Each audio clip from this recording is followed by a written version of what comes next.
Bismillahirrahmanirrahim. Assalamualaikum warahmatullahi wabarakatuh. Alhamdulillah, nahmaduhu wa nasta'inuhu wa nastaghfiruh, wa ashhadu an la ilaha illallah wahdahu la syarika lah, wa ashhadu anna Muhammadan abduhu wa rasuluhu la nabiyya ba'dah. Amma ba'd, ma'asyiral muslimin wal muslimat, jamaah sidang salat asar yang dimuliakan Allah. Pada suatu hari Nabi SAW memberikan sebuah wasiat kepada seorang sahabat yang bernama Abu Dzar Al-Ghifari radhiyallahu anhu. Tentunya yang namanya wasiat bukan sekedar perintah. Wasiat adalah al-amrul muakkad al-muqarrar. Wasiat adalah perintah yang ditekankan dan diulang-ulang. Kata Nabi SAW kepada Abu Dzar, beliau mewasiatkan 3 hal. Pertama, kata Rasulullah SAW, isma' wa ati', walau kana 'abdan mujadda'al atraf. Wasiat pertama, kata Nabi SAW kepada Abu Dzar, wahai Abu Dzar, engkau mendengar dan taat kepada pemimpinmu, walaupun pemimpinmu adalah seorang budak atau bekas budak yang telah dipotong hidungnya. Di zaman dahulu, seorang yang melakukan pelanggaran berat dihukum dengan dipotong hidungnya. Walaupun pemimpin kamu adalah orang yang seperti itu bentuk tubuhnya, selama dia adalah pemimpin engkau, maka wajib bagimu mendengar dan taat kepada mereka. Ini, para jamaah yang saya hormati, adalah wasiat pertama dari baginda Rasulullah SAW. Sikap seorang muslim dengan pemimpinnya. Hadirin yang dimuliakan Allah, kalau kita melihat kebanyakan kehidupan Nabi SAW dengan para sahabat, selalu sering dan selalu diingatkan oleh Nabi SAW akan wajibnya taat kepada pemimpin yang telah diangkat oleh seorang atau sebuah rakyat, walaupun pemimpin tersebut adalah seorang yang melakukan kezaliman, walaupun pemimpin tersebut adalah pemimpin yang suka melakukan perbuatan haram. Namun karena dia adalah pemimpin muslim, wajib bagi rakyatnya untuk taat kepada dirinya. Di dalam sebuah ayat Allah berfirman, ya ayyuhalladzina amanu atii'ullah wa atii'ur rasul wa ulil amri minkum. Wahai orang-orang yang beriman, kalian taatlah kepada Allah, taatlah kepada Rasul, dan kepada pemimpin-pemimpin kalian. Di dalam hadis yang lain, kata Jarir ibnu Abdullah, bay'ana Rasulullah sallallahu alaihi wasallam ala sam'i wa ta'ah fil yusri wal usri wa fil mansyati wal makrah wa ala atharatin alaina. Rasul sallallahu alaihi wasallam telah membaiat kami untuk selalu mendengar dan taat kepada pemimpin yang sah, apakah dalam keadaan suka atau duka, dalam keadaan mudah atau susah, walaupun dalam keadaan mereka menzalimi kita. Lalu para sahabat bertanya kepada Nabi SAW, ya Rasulullah, apakah boleh kita memberontak kepada mereka? Kata Nabi SAW, la ma'aqamu fikumus salat. Tidak, selama mereka masih menjalankan ibadah salat. Artinya, selama mereka itu masih muslim. Jamaah sidang salat asar yang dimuliakan Allah, pemimpin yang dimaksud di sini adalah pemimpin tertinggi di dalam sebuah negara ataupun bawahannya, dari semua yang ada di dalam struktur pemerintahan tersebut, termasuk di dalamnya hadirin yang dimuliakan Allah, Raisul Qaryah, pemimpin sebuah daerah. Ini semuanya masuk dalam kategori wajibnya taat kepada mereka. Namun, satu hal yang perlu kita perhatikan, ketaatan seseorang kepada pemimpin adalah ketaatan yang memiliki tanda petik selama itu berada di atas kebaikan. Adapun ketika seorang rakyat diharuskan untuk melakukan maksiat, maka tidak boleh dia melakukannya.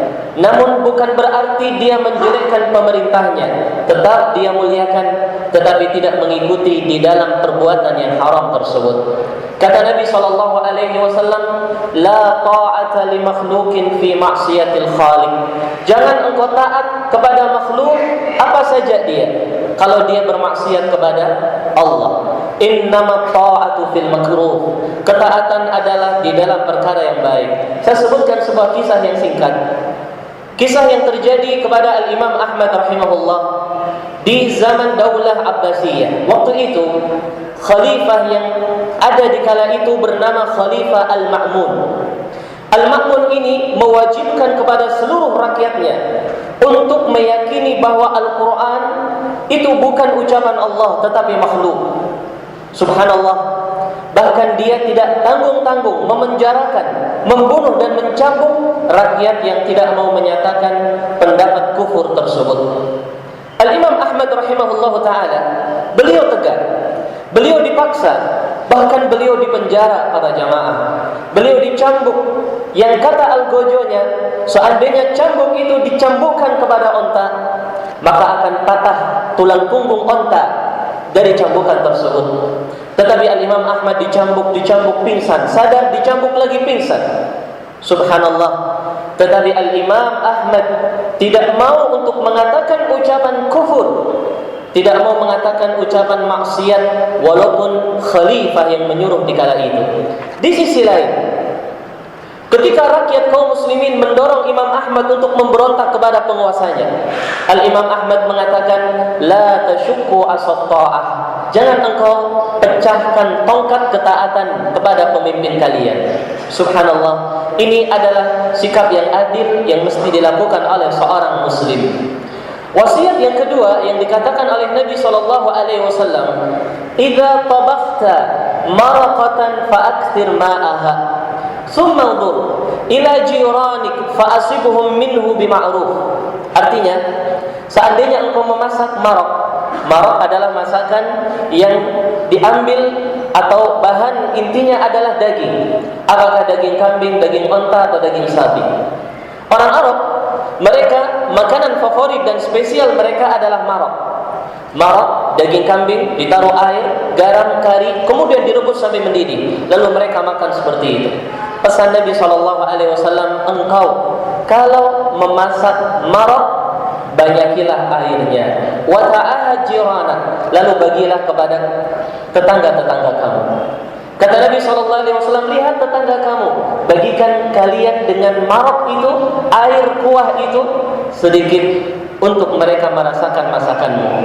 Wasiat yang kedua para jamaah, kita dianjurkan untuk memperbaiki hubungan kita dengan tetangga dan saudara kita. Kalau tadi kita dengan penguasa kita, yang ini kita dengan tetangga kita dan kaum muslimin yang mereka menjadi saudara-saudara kita. Para jamaah yang saya hormati, ini adalah sebuah etika yang kadang kita menyaksikan sesuatu yang tidak seperti itu. Kadang seorang yang dia dirawat di dalam sebuah kamar, dia tidak pernah atau dia tidak memperhatikan kondisi teman, kondisi pasien yang ada di sampingnya. Seorang yang dia tinggal di dalam sebuah komplek, dia tidak peduli dengan orang yang ada di tetangganya, di samping kanan kirinya. Orang yang mereka hidup dalam sebuah perumahan yang besar, dia tidak peduli. Hadirin yang dimuliakan Allah, tidak seperti itu syariat Islam. Islam mengajarkan kita untuk berbuat baik kepada tetangga, walaupun kita diberikan dengan air kuah saja, tetapi itu adalah kehormatan. Subhanallah. Dan itu kebiasaan orang Arab para jamaah, kebiasaan yang baik. Mereka walaupun di dalam kuah itu tidak ada dagingnya, tetapi mereka bagi-bagi kepada tetangga-tetangganya. Kita sebagai orang asing yang bukan orang Arab kaget ketika diketuk pintu dan diberikan satu mangkok air tok, nggak ada dagingnya, nggak ada daging, nggak ada tulang pun. Tetapi subhanallah, ini menunjukkan bagaimana mereka orang-orang tersebut menjaga kehormatan tetangganya. Oleh karena itu jamaah yang berbahagia, seorang muslim adalah seorang yang baik kepada tetangganya. Maka Nabi SAW menjadikan perbuatan baik kepada tetangga adalah syarat bukti keimanan dia kepada Allah dan Rasulnya. Man kana yu'minu billahi wal yawmil akhir falyukrim jarah. Orang yang beriman dengan Allah dan hari akhir muliakan tetangganya. Jibril selalu datang kepada Nabi dan mewasiatkan agar baik dengan tetangga, baik dengan tetangga, baik dengan tetangga. Sampai kata Nabi SAW, seakan-akan Jibril itu akan menjadikan tetangga saya sebagai ahli waris saya, karena selalu diingatkan terus para jamaah. Hadirin kaum muslimin yang dimuliakan Allah, dosa seorang yang tidak betah tinggal di samping kita gara-gara kita, kejelekan kita. Kata Nabi SAW, wallahi la yu'min, demi Allah tidak beriman. Wallahi la yu'min, demi Allah tidak beriman. 3 kali diulang. Lalu kata Nabi SAW, man la yu'min jaruh bawa'iqah, seorang yang tetangganya tidak merasa aman dari kejelekan dirinya. Maka mari kita di dalam wasiat kedua memperbaiki hubungan kita dengan tetangga kita. Yang ketiga, kata Nabi SAW, wasalli salata li waqtiha, engkau salatlah 5 waktu di waktunya. Wasalli salata li waqtiha, salatlah di waktunya. Kata para ulama, seandainya dikumandangkan azan dan qomat, segera untuk datang menjalankan salat tersebut. Lalu kata Nabi SAW yang artinya, seandainya engkau sudah salat, lalu engkau mendatangi sebuah masjid yang sedang salat, kata Nabi SAW, salatlah lagi dan jadikan salat tersebut adalah sunnah untuk dirimu. Dalam wasiat ketiga ada 2 poin yang harus kita perhatikan. Pertama, anjuran seorang salat di waktunya. Kaum lelaki, kewajiban mereka adalah salat berjamaah di masjid kaum muslimin. Ini kewajiban mereka. Para wanita tidaklah wajib, tetapi boleh mereka salat di masjid. Namun hadirin yang dimuliakan Allah, yang terjadi adalah sesuatu yang tidak diharapkan. Para lelaki dalam keadaan mereka sangat banyak, tetapi kita mendapatkan persentase yang lebih sedikit yang mereka mendatangi panggilan-panggilan Allah Subhanahu wa taala. Mereka menunda. Nanti saja kalau sudah sampai rumah. Nanti saja kalau sudah selesai pekerjaan. Nanti saja. Jangan sampai habis waktunya dan kita terjatuh ke dalam dosa. Ingat, salatnya orang munafik adalah salat yang suka diundur-undur dan ditelantarkan. Wa idza qamu ila sholati qamu kusala. Kalau mereka ingin berangkat salat, mereka malas. Maka hadirin yang dimuliakan Allah, salat ini harus benar-benar kita perhatikan dan kita mengajak saudara kita untuk mereka itu salat. Para jamaah yang saya hormati, di dalam lingkungan yang mulia dan bersih ini, ketika kita berangkat menuju panggilan Allah di masjid yang mulia ini, kita melihat seorang yang duduk di kursi dalam keadaan sudah qomat, masih duduk, kita tarik tangannya, kita ajak, ayo salat. Atau mereka yang masih sibuk dengan teleponnya, atau mereka yang masih sibuk dengan rokoknya, atau yang semisalnya, ambil. Seandainya mereka melakukan seperti itu, kita panggil. Ini perbuatan tidak boleh. Ayo kita berangkat salat. Begitu para jamaah yang dimuliakan Allah. Jangan kita kemudian diam melihat fenomena yang mereka meninggalkan salat, karena perbuatan meninggalkan salat adalah perbuatan yang sangat mengerikan. Sangat mengerikan. Dan kita khawatir ketika terjatuh ke dalam sebuah siksa yang akan terkena bukanlah orang yang melakukan dosa, tetapi semuanya. Poin kedua, sebuah faedah fiqhiyah. Kalau kita masuk di dalam sebuah masjid, kita sudah sholat, tetapi di masjid itu mereka belum selesai melakukan sholat. Kata Nabi SAW, kita sholat kembali dengan jamaah tersebut dan kita niatkan sunnah. Pada suatu hari Nabi melihat 2 orang ngobrol duduk di luar masjid, padahal Nabi SAW sedang sholat.